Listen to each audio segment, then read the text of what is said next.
Hello student, नमस्कार। Student, आज मैं 2 नंबर के क्वेश्चन लूँगा। Each question carry 2 marks. ठीक है, ये 5 क्वेश्चन है कुल। कल मैंने 7 क्वेश्चन लिए थे एक नंबर के। आज मैं 8 से लेकर के 12 तक ईच क्वेश्चन 2 मार्क्स लूँगा। और आप देखिए मैं करा रहा हूँ। देखो, आप स्क्रीनशॉट ले लें। ये क्वेश्चंस हैं और जो मैं क्वेश्चन करा रहा हूँ ये काफ़ी इंपॉर्टेंट क्वेश्चंस हैं और इसी तरह से मिलते जुलते क्वेश्चंस आपके बोर्ड में आएंगे। ठीक है, तो मैं कर रहा हूँ क्वेश्चन नंबर 8 करूँगा, फिर 9 करूँगा, फिर 10, 11 और 12। ठीक है ना। तो मैं बाकी के क्वेश्चन मिटा रहा हूँ, आप स्क्रीनशॉट ले लेना। ठीक है ना।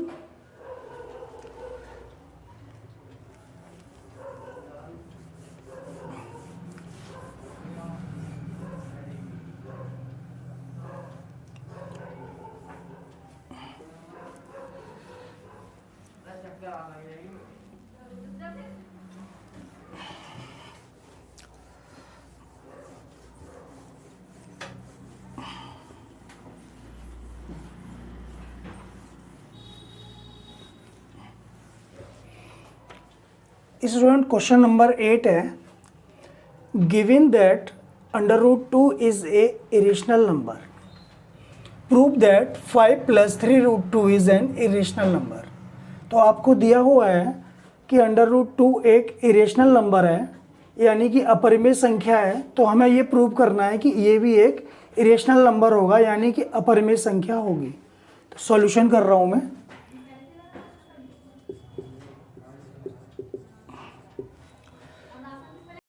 तो स्टूडेंट, हमें ये प्रूव करना है कि 5 + 3√2 एक इरेशनल नंबर है। तो हम ये मानेंगे पहले कि 5 + 3√2 एक रेशनल नंबर है। तो 5 plus let 3√2 is a rational number. So 5 + 3√2 = P/Q। अगर ये रेशनल नंबर है तो ये P/Q की फॉर्म में लिखा जाना चाहिए, क्योंकि कोई भी रेशनल नंबर होता है तो हम उसे P/Q की फॉर्म में लिख सकते हैं। जैसे 5/6 ये P/Q। तो ये भी कोई भी रेशनल नंबर होता है हम उसे P/Q की फॉर्म में लिख सकते हैं। तो हमने इसको रेशनल नंबर लेट किया है और इसको हमने P/Q लिख दिया। लिखो where P/Q are coprime. P और Q कोप्राइम है। कोप्राइम क्या होता है? कोप्राइम वो नंबर होते हैं जिनमें कोई 1 के अलावा कोई कॉमन फैक्टर नहीं होता है। ठीक है। तो स्टूडेंट क्या करोगे कि आपको इस साइड √2 ही छोड़ना है, बाकी को उधर ले जाओ। तो पहले 3√2 = P/Q। ये प्लस का 5 है, उधर जाके माइनस का 5 हो जाएगा। तो इसका LCM ले लो, Q आ जाएगा यहाँ पे, यहाँ 1 मान लो 1 मिनट को। तो P - 5Q यहाँ ऊपर आ गया, P बन जा P और Q का 5 में 5Q। तो 3√2 = ये आ गया। ठीक। अब जब ये आ गया तो √2 = P - 5Q/3। Q जो 3 है ये मल्टीप्लाई में है तो वो डिवाइड में जाएगा Q के साथ। तो देख रहे हैं आप, ये √2 = P - 5Q/3Q।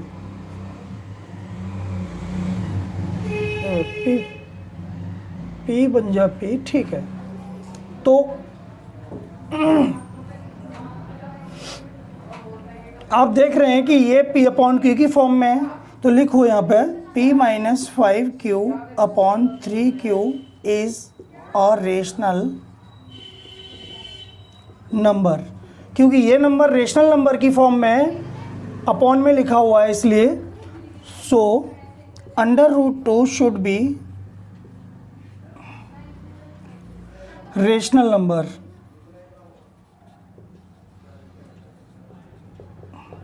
but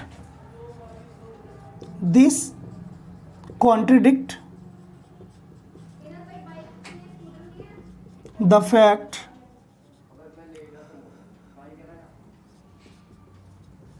that under root 2 is a irrational number। आपको पता है कि लेकिन ये रेशनल नंबर है और ये इरेशनल नंबर है। कोई भी रेशनल नंबर इरेशनल नंबर के इक्वल नहीं हो सकता, और आपको पता है कि ये इरेशनल नंबर है, तो फिर ये भी एक इरेशनल नंबर होगा। तो but this contradict the fact that under root 2 is a irrational number. So 5 + 3 under root 2 is a irrational number. Student, हो गया ये क्वेश्चन, आप नोट कर लीजिए इसको, और ये क्वेश्चन जरूर आएगा इससे मिलता जुलता या ये question. Student, question number 9, in the given figure ABCD is a rectangle, find the value of x and y। बहुत इजी क्वेश्चन है ये। आपको पता है ये रेक्टेंगल है और हमें x और y की वैल्यू निकालनी है। आपको पता है कि रेक्टेंगल की अपोजिट साइड इक्वल होती हैं, इसमें AB = DC होगी और AD = BC। ठीक है, तो हम इसको x + y को 30 के इक्वल रखेंगे क्योंकि अपोजिट साइड इक्वल हैं, और x - y को 14 के इक्वल पुट करेंगे। ये सॉल्यूशन कर रहे हैं।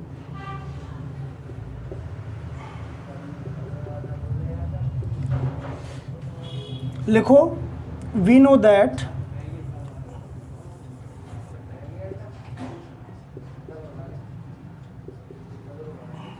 opposite side of rectangles are equal।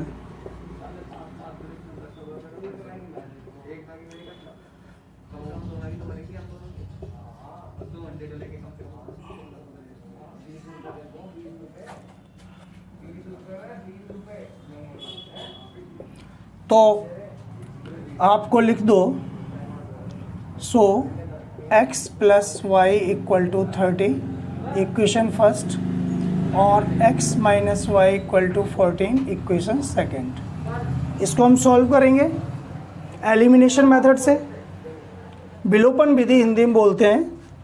तो इसको सॉल्व करने के लिए एक लाइन ड्रॉ करो, इसको ऐड करिए आप। जब ऐड करोगे तो x और x क्या हो जाएगा, 2x, प्लस का y और माइनस का y ये कैंसिल आउट हो जाएगा। 30 और 14 कितना होगा, 4, और 3 और 1 4, 44। तो x = 44/2 22। एक x की वैल्यू आ गई, और ये वैल्यू हम किसी एक इक्वेशन में पुट कर देंगे तो y की आ जाएगी। Very easy. तो पुट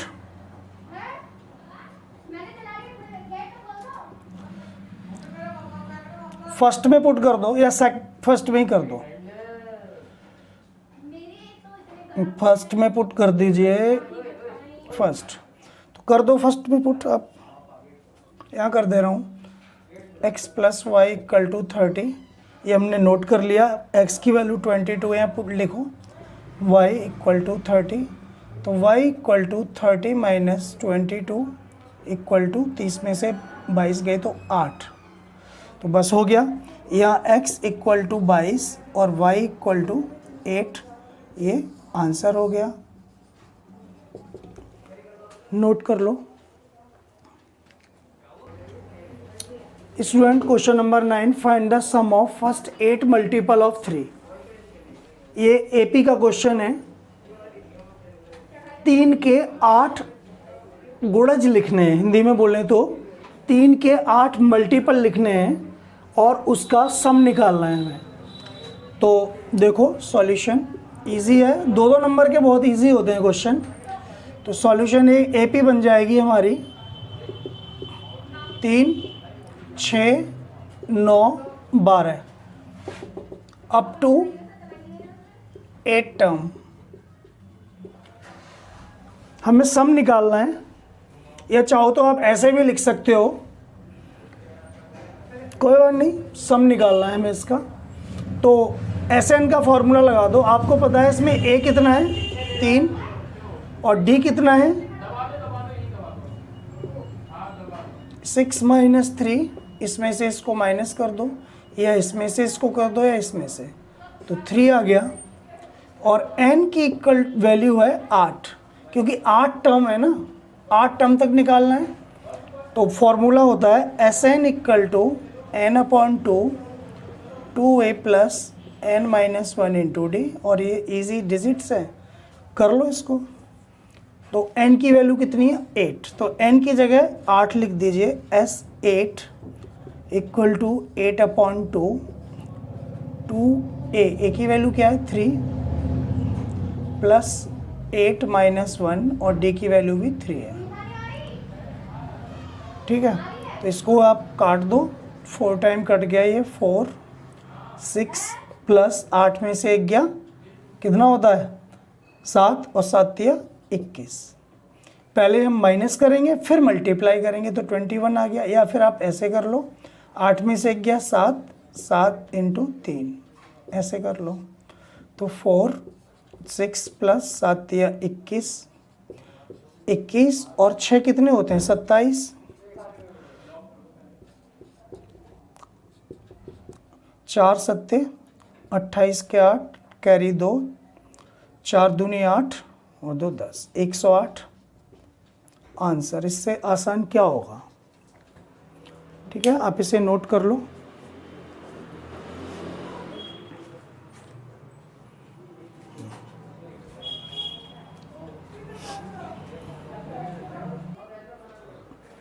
क्वेश्चन नंबर 10,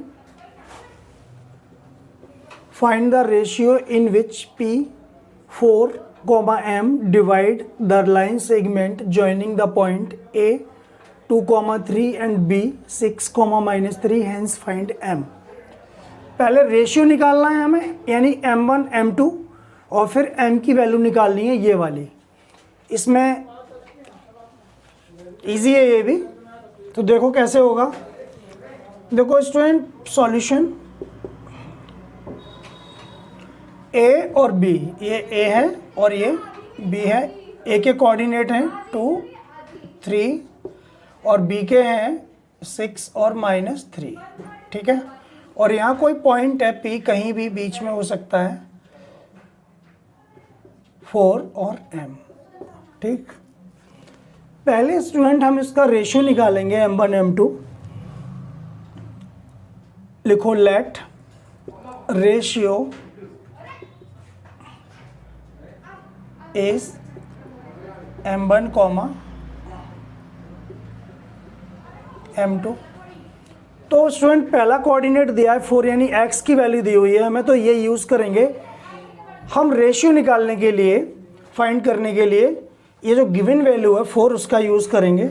तो x क्या होता है, x equal to M1 x2 plus M2 x1 upon M1 plus M2, ये फार्मूला यूज़ करेंगे। तो x की वैल्यू क्या है 4 इक्वल टू M1 की वैल्यू M1 ही है, x2 की वैल्यू यहाँ लिख दो x1 y1 x2 y2, ताकि फॉर्मूले में वैल्यू लगाते वक्त आपसे गलती ना हो। x2 क्या है 6 प्लस M2 तो हमें निकालना ही है, फाइंड करना है, मतलब x1 की value 2 upon M1 plus M2, ये तो फाइंड ही करने हैं। तो इसके नीचे स्टूडेंट 1 लगा लो सुविधा के लिए, क्रॉस मल्टीप्लाई करो, 4 का M1 में और 4 का M2 में, तो लिखो 4 M1 plus M2 equal to 6 M1 plus 2 M2, 4 M1 plus 4 M2 equal to 6 M1 plus 2 M2। M1 M1 एक साइड, M2 M2 एक साइड कर लो, तो 4 M1 minus 6 M1 equal to 2 M2 minus 4 M2। तो 4 में से 6 जाएगा तो -2 M1 बचेगा, -2 M1 इक्वल टू -2 M2। ठीक है, ये -2 से -2 कैंसिल हो गया, तो m1 अपॉन, इसको मैं इधर कर रहा हूँ,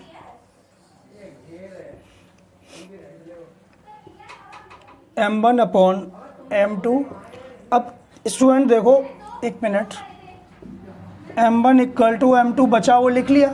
अब यहाँ पर 1 मान सकते हैं ना, कुछ नहीं है तो m1 upon m2 equal to 1 upon 1।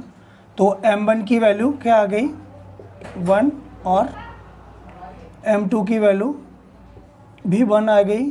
तो m1 रेशियो 1:1 हो गया, सीधे सीधे 1:1, एक आंसर आ गया। ठीक है, अब दूसरा आंसर हमें निकालना है फाइंड m। तो देखो कैसे होगा, मैं इधर कर रहा हूँ इसको छोटी सी जगह में। हमें अब m1 और m2 की वैल्यू पता है, तो हम इसमें ये वाला निकालना है, ये x होता है और ये y है, तो y का फॉर्मूला लगाएंगे, y equal to m1 y2 plus m2 y1 upon m1 plus m2। y की वैल्यू m है, m1 की वैल्यू 1 और y2 की वैल्यू -3, ये प्लस m2 की वैल्यू भी 1 ही है, क्योंकि m1 m2 की वैल्यू 1:1 में है, 1 इंटू y1 3 है और 1 + 1, तो -3 प्लस 3 1 जा 3, 3 1 जा 3 हो गया अपॉन 2, तो इससे कैंसिल हो गया, 0.2 इक्वल टू 0। तो m की वैल्यू 0 आ गई। सारा आंसर हम लिख देंगे m इक्वल टू 0 और m1 ratio m2 equal to 1:1, ये हो गया आंसर। नोट करें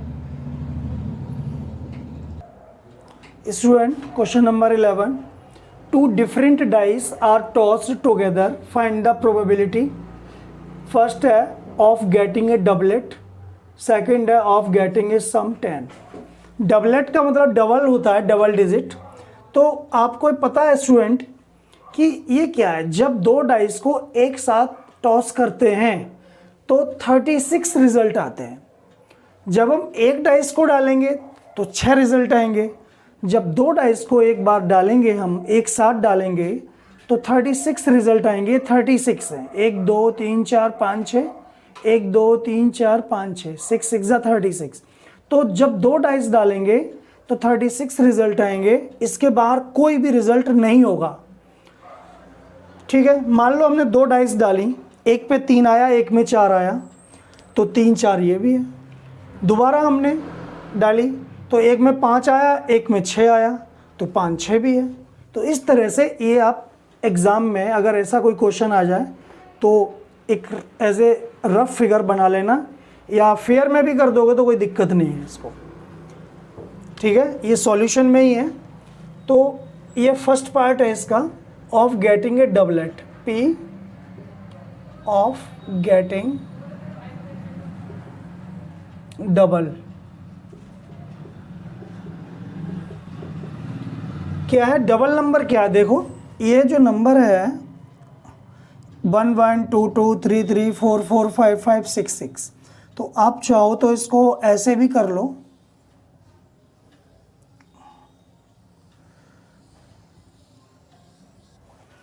तो कितने डबल में 6, तो टोटल रिजल्ट क्या है 36। तो इसका सीधा सीधा आंसर आ गया 36।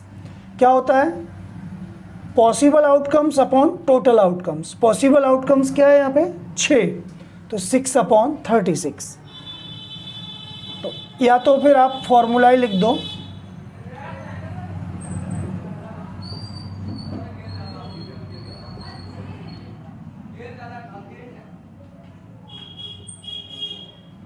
अपॉन टोटल फॉर्मूला लिखना ज़रूरी रहता है। तो पॉसिबल आउटकम 6 है और टोटल आउटकम से 36। ये कट रहा है तो काट दो, 6 1 जा 6, 6 6 जा 36, 1/6 आंसर। अब है ऑफ गेटिंग ए सम 10। 10 सम आने की प्रोबेबिलिटी क्या है? 10 आने की प्रोबेबिलिटी देखो आपके सामने है ए, इसमें 1 2 3 है, ठीक है। P of getting a sum 10। तो अब दोबारा फॉर्मूला लिखने की कोई ज़रूरत नहीं है, टोटल आउटकम्स है 36, ठीक है।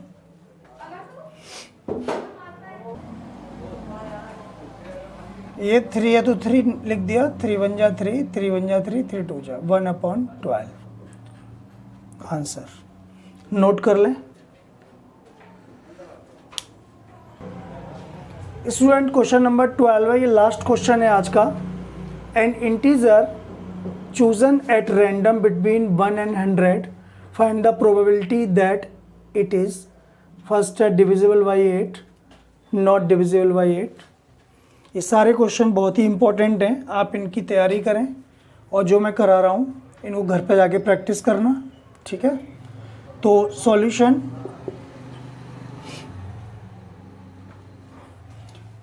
Integer between 1 and 100,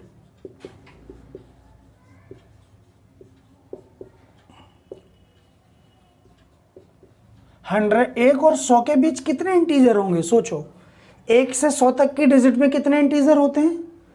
100। लेकिन बिटवीन पूछा है 1 और 100 के बीच में, यानी 1 को छोड़ना है और 100 को भी छोड़ना है, तो हो जाएगा टोटल 2 3 4 5 और 99।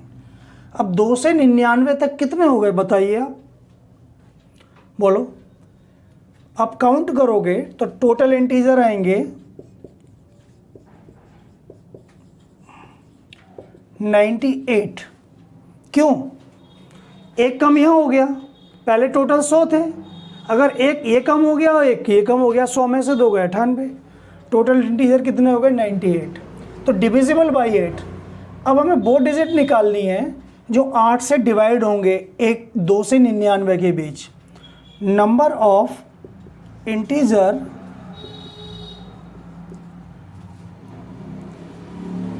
To 299 divisible by 8।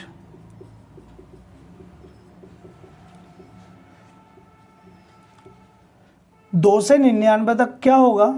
एक 8 हो जाएगा, एक 16, 8 3 24, 8 चौक 32, 40, 8 6 48, 8 8 49, नहीं 8 7 56,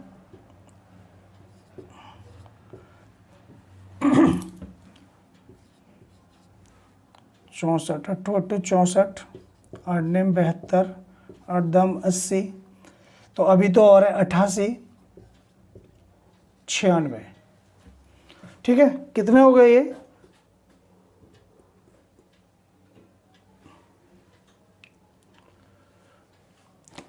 एक 2 3 4 5 6 7 8 9 10 11 12। तो टोटल नंबर ऑफ इंटीजर हो गए 12। तो आप फॉर्मूला लगा दो, ये कितने हैं? 12। Probability divisible by 8,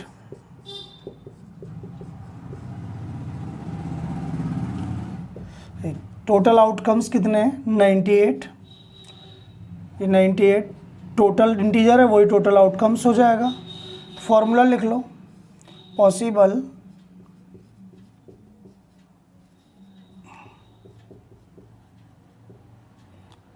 outcomes upon total.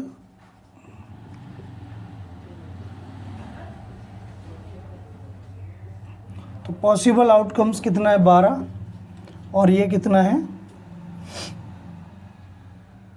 98। काट दो इसको, 2 से काट दो, 2 छक्के 12, 2 चौके 8, 2 में 18, तो 6/49। ये आंसर है, ठीक है। अगला है not divisible by 8। Not divisible by 8, देखो टोटल तो है 98, इनमें से डिविजिबल कितने हैं? 12। तो जो डिविजिबल नहीं है वो कितने होंगे? नॉट डिविजिबल, तो सेकंड पार्ट कर रहा हूँ मैं, नॉट डिविजिबल, चलो उधर कर दे रहे हैं, ये थोड़ा सा कम जगह पड़ रही है इधर।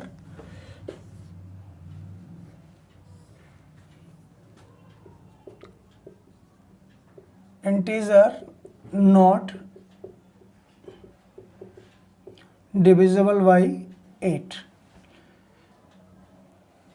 तो वो हो जाएगा 98 माइनस 12, कितना बचा, 8 में से 2 गए 6 और 9 में से 1 गया 7।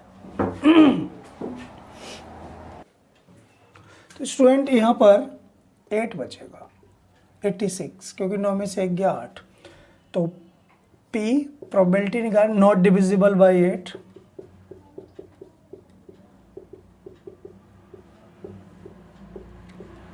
आठ से डिविजिबल वाले कितने हो गए, 86 अपॉन 98, इसे 2 से काट दो, 2 चौके 8, 2 तिया 6, 2 चौके 8, 2 में 18, तो इसका हो गया 43 अपॉन 49, और ये आंसर है। ठीक है स्टूडेंट, आप जो है इनको करिएगा क्वेश्चंस को। अब हम वीडियो डालेंगे अगली ईच क्वेश्चन 3 मार्क्स वाली, आप उनको भी करें और आपकी इस तरह से प्रैक्टिस डेली के डेली होती रहेगी। तब तक के लिए धन्यवाद, नमस्कार।